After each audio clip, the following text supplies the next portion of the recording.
جریان کے لیے جو نسخہ بنا رہے ہیں آج نسخے کو استعمال اس کی احتیاطی تدابیر پہلے میں آپ کو بتا دیتا ہوں۔ تو جو جریان کے مریض ہیں ان کو سب سے پہلے اپنی اصلاح کرنے کے لیے گرم چیزوں سے احتیاط کرنی چاہیے۔ گرم چیزیں بالکل استعمال نہ کریں، اور گرم چیزوں کے علاوہ آپ کو یہ چاہیے دوسرے نمبر پہ کہ آپ جب بھی کھانا کھائیں، کھانا کھانے کے بعد کوئی ہاضم چکی کا استعمال ضرور کریں، یا ہاضمے کے لیے 5 سے 10 گنڈیلیاں چوسیں، اس سے آپ کے ہاضمے کو قوت ملتی ہے، یا فعال ہوتا ہے اور کھانا جلدی ہضم ہوتا ہے، اور غذا ہضم جریان کے ختم کرنے کی ابتدا ہوتی ہے۔ کیونکہ غذا صحیح ہضم ہو اور اس کے باوجود ان کو جریان ہو تو اس کی وجہ ان کی بے احتیاطی ہوتی ہے، یا جنسی یا جذباتی ذہنیت کی وجہ سے یہ سارا مسئلہ ہوتا ہے۔ تو خاص جو مانا فلیکس چلتی ہے اس نسخے میں، اور دوسرے نسخے میں یہ سالب پنجے کے بیج چلتے ہیں۔ یہ سالب پنجہ ایک نبات ہے، یہ یوز کی جاتی ہے، بہت اچھی، بہت افیکٹو ہے۔ اس کے استعمال سے جریان ختم ہو جاتا ہے۔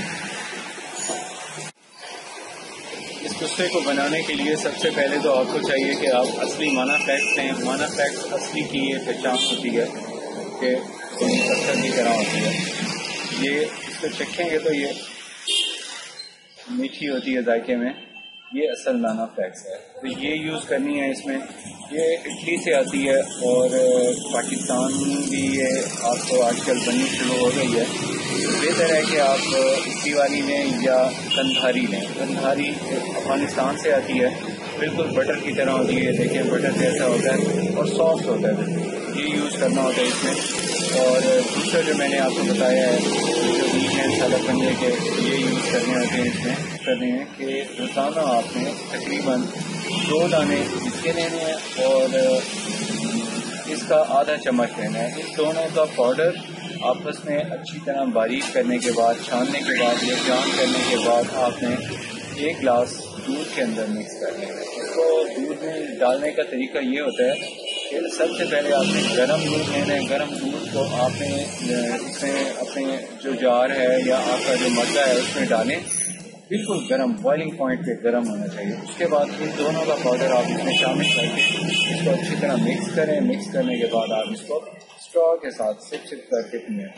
دن میں تقریباً آپ نے اس کی 2 ڈوز لینی ہے۔ 2 ڈوز لینے کے بعد انشاءاللہ آپ کو 3 سے 4 روز میں ہی اس کی جریان کی کیفیت سے نجات مل جائے گی۔ اگر آپ اس کو مستقل کچھ عرصہ استعمال کرتے ہیں تو اس کا یہ فائدہ ہوتا ہے کہ اس سے قوت مردانگی میں بہت اضافہ ہوتا ہے۔ سیف ہے، نیچرل ہے، آرگینک ہے، کسی قسم کا کوئی سائیڈ افیکٹ نہیں ہے اس کا، اور اس کو استعمال کرنے سے آپ کی صحت میں امپرومنٹ ہوتی ہے۔ آپ کی اگر کسی قسم کی ویکنس ہے جو جنسی کمزوری کے حوالے سے ہے، اس کا یہ ہے کہ آپ جب اس کو یوز کریں تو ساتھ ایک خاص فروٹ ہے اس کا جوس ضرور استعمال کریں۔ ویسے تو آپ کو بائی ماؤتھ ہی لے لینا چاہیے، لیکن اگر آپ کو مسئلہ ہوتا ہے بائی ماؤتھ لینے میں تو آپ اس کا ایپل کا جوس روزانہ کم از کم آپ نے لینے ہیں 2 گلاس پیئیں۔ انشاءاللہ آپ کو 3 سے 4 دن میں اس کا صحیح رزلٹ ملے گا، اور کسی قسم کا کوئی سائیڈ افیکٹ بھی نہیں ہے۔ اور اگر آپ کو کوئی اور مسئلہ ہو تو آپ اس کے لیے ہم سے مشورہ کر سکتے ہیں۔ اگر آپ نے کوئی نسخہ بنوانا ہو تو اس کے بارے میں معلومات دے سکتے ہیں، اور ہم نسخہ جاتی خود اپنی نگرانی میں با احتیاط تیار کرتے ہیں۔ اپنی صحت کا خیال رکھیے۔ اگر آپ کوئی مشورہ کرنا ہو تو کمنٹ باکس میں کمنٹ کیجیے۔ بہت شکریہ۔